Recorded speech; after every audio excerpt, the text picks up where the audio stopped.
Leitlangpui at sudon lu lung lei concert hi eng tikni ngai kha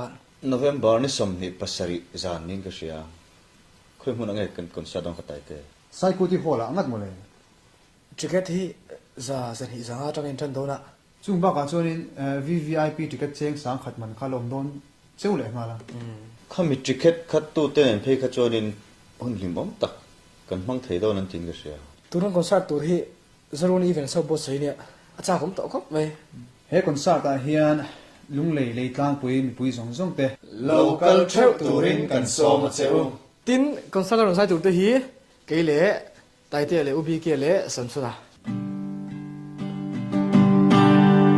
don't let me down